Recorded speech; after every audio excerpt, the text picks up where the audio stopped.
So it's Saturday morning right now. It's about 5:15, and I am about to go do a push workout. The gym opens up at 6 a.m. and I'd like to be there waiting at the door and then get there so that way I can get this lift in as soon as possible, because I've got a pretty busy day today and it just makes the most sense to go get this workout done early in the morning. So I'm going to be taking y'all through a full day of eating. I've got a push workout this morning, and then later this afternoon, I'm going to do a boxing workout on the heavy bag. So the pre-workout meal before we head to the gym is 300 grams of egg whites, 2 whole eggs, and 125 grams of banana. So we've got a ton of sodium from the Tony Chachere's seasoning. We've got some potassium from the banana, and we're about to get fueled up and ready to rock and roll for this push workout. So I'm gonna eat this and get ready for the gym.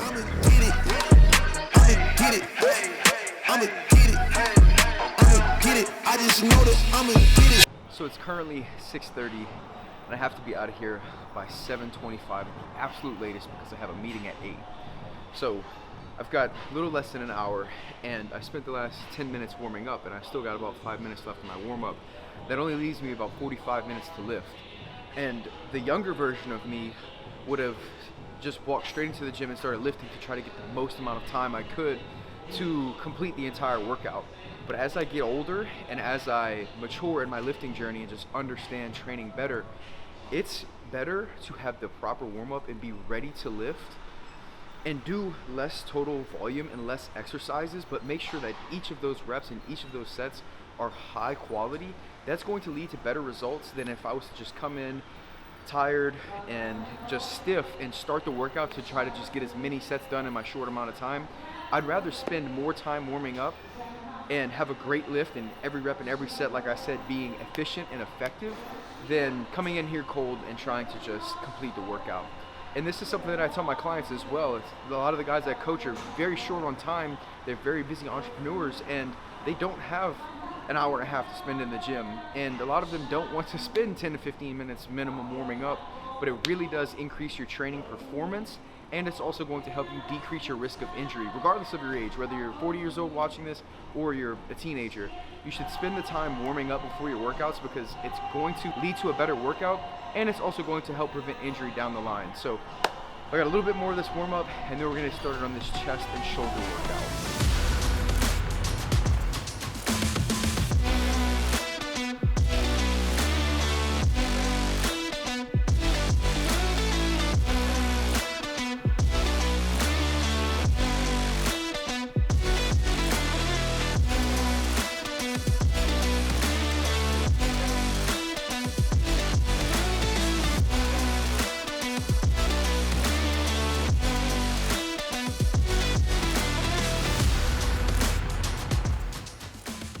Alright guys, workout complete. What a way to start the morning. Look at beautiful sunrise here at Ocean Pacific Gym in Pacific Beach, San Diego. It really doesn't get any better than this, guys. It's literally 7:30 in the morning. I've got a meeting with a potential client, a serial entrepreneur who's looking to lose about 15 to 20 pounds of body fat, but he's been struggling because he travels a lot and he attends a lot of business events. And this is what I specialize in doing. I've helped dozens of people do the same thing. So I'm really excited to get on this consultation with him and to give him some pointers and see if he'd be a good fit for my program. Because I'm very selective about who I coach and who I work with, I need to make sure that his goals are something that I can help him achieve, and I also need to make sure that our personalities vibe and that he'd be someone that I can successfully coach. And if not, that's perfectly fine. I'll just refer him to somebody in the industry who I think could better serve him. So it's gonna be a really cool call. I'm excited for it. I'm gonna go home, get my post-workout meal, and get ready for this meeting.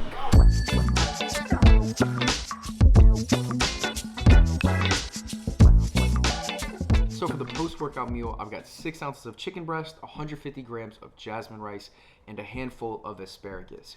Now, if you notice, the jasmine rice is yellow, and that's because I cooked it in ground turmeric. And it really gives the rice a really nice flavor, and it's a great way to switch up just plain old jasmine rice. I eat rice every single day, and more than likely, if you're living this lifestyle or if you want to live this lifestyle, rice is going to be a staple in your diet because it's a very easy carbohydrate source. It's a very good carbohydrate source to have in your diet.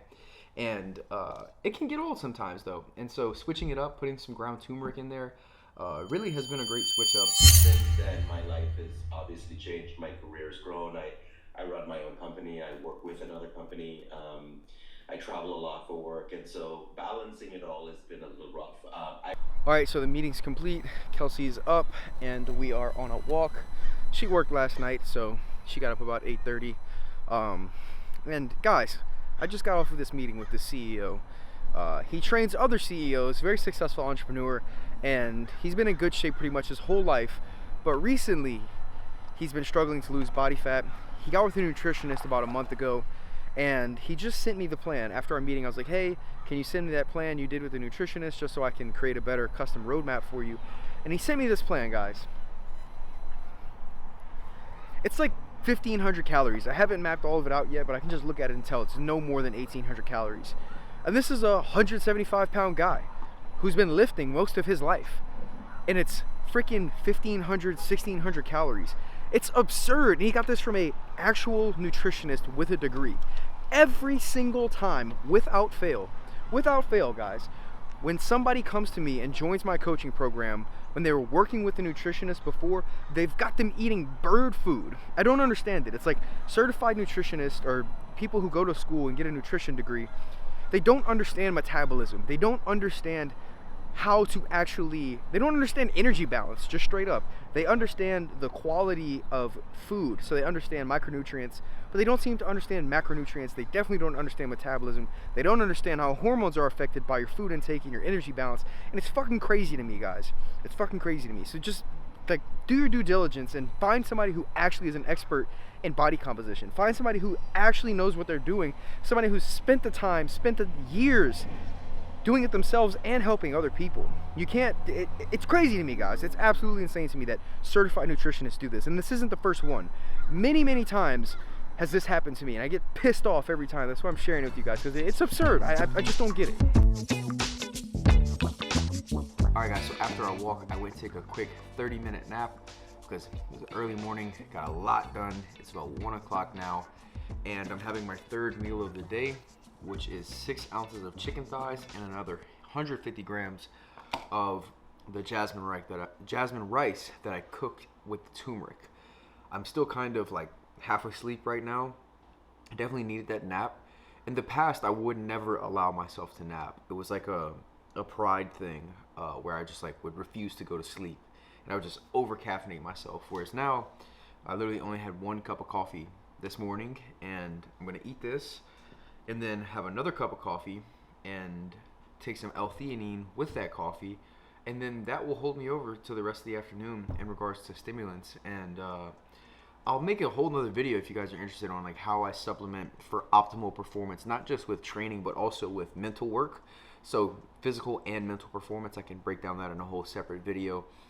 But yeah, chicken thighs, jasmine rice, and then about 75 milligrams of caffeine from coffee, and then 200 milligrams of L-theanine. We're gonna dive into some deep work and really get a lot of shit done, and then we're gonna go do some boxing later. So I'm really looking forward to it, but I'm gonna enjoy this meal first.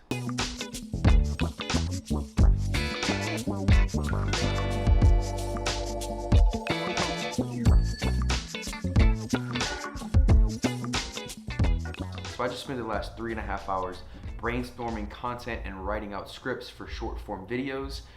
These are like the YouTube shorts that you see me post, or if you follow me on Instagram, the reels that I post, or if you're on LinkedIn, the quick videos that I post on LinkedIn.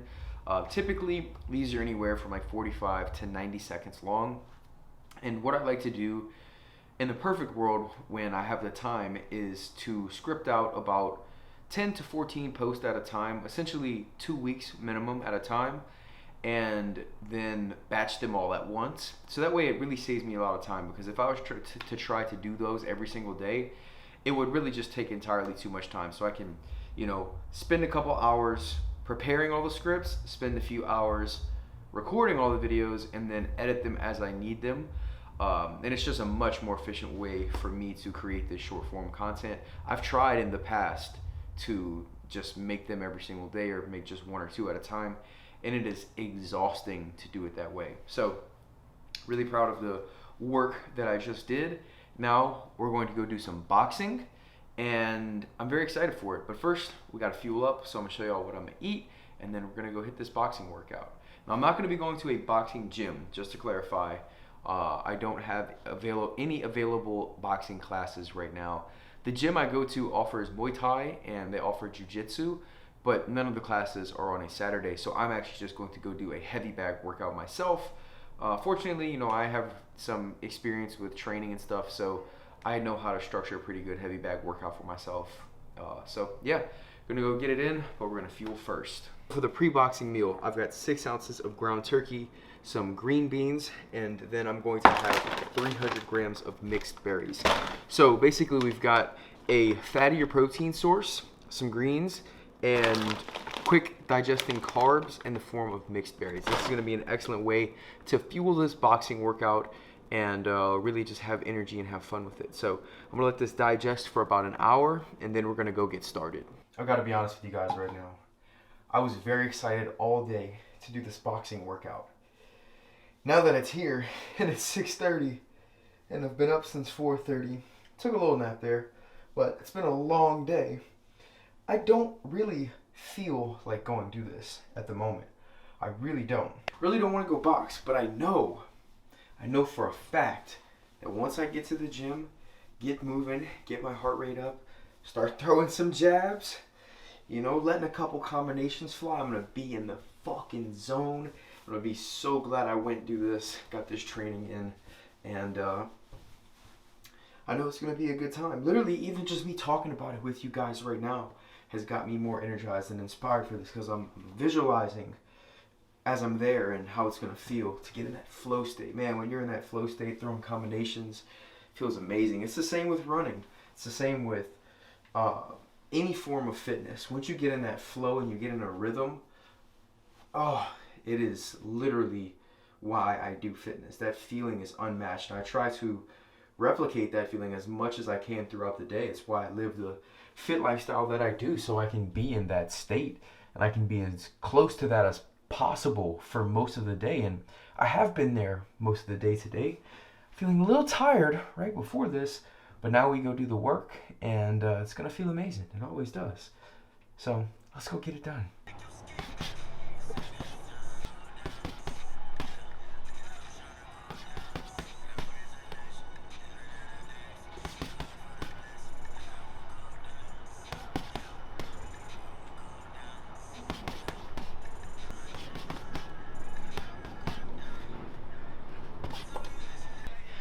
Y'all really gotta cut me slack on them kicks. I don't know how they looked. Probably willing to bet they were probably pretty ugly.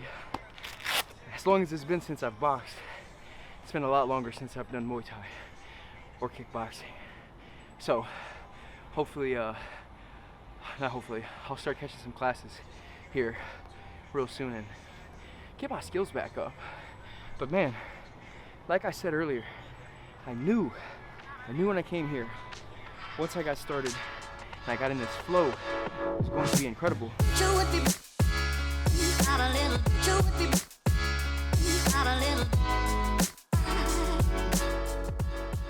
So I'm all showered up after my boxing session. It is 9:20 and I'm having my last meal of the day, which is 250 grams of a lactose-free yogurt.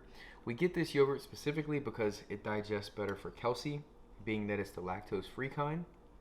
And I topped it with 150 grams of frozen mixed berries.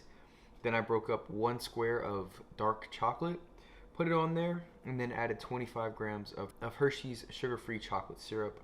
And I haven't bought that syrup in years, guys. It had literally been quite some time since I tried that sugar-free syrup. I was like, you know what? Let me just give it another try and see what it's hitting on. And I gotta admit, they definitely improved on the old recipe or whatever, because it's way better now. It's definitely not something, even though it's only like 5 calories per serving, when it comes to foods like that or just anything like that, I try to really limit the amount that I consume that type of stuff, because in small quantities, it isn't really bad for you and it's not going to negatively affect your digestion. You really just have to be mindful of it on your own. But in large quantities, it's pretty much guaranteed for just about anybody to have their digestion negatively affected by some of the ingredients that are in these processed foods. So like I say, follow the 80-20 rule, and even if things are low calorie or even sugar free, probably shouldn't overload on them if you want to optimize your digestion, which you should want to optimize your digestion, because if you optimize your digestion, you optimize all the processes involved in muscle building, fat loss, cardiovascular endurance as well. It just makes your body operate better when your digestion is where it needs to be. So that was a digestion rant. I am exhausted, but that's going to be the last meal of the day. And I'm going to enjoy this, and I hope you guys enjoyed the video. If you did, be sure to give it a like and subscribe to the channel so you don't miss out on any future content like this. I've been posting full workouts consistently. I started a podcast not long ago as well. I'll be posting weekly podcasts, and I'll be doing vlogs like this very consistently, full day of eating and just day in the life type of stuff. So be sure to subscribe so you don't miss any of it. And until the next one, guys, keep pushing, keep persevering, and keep it positive.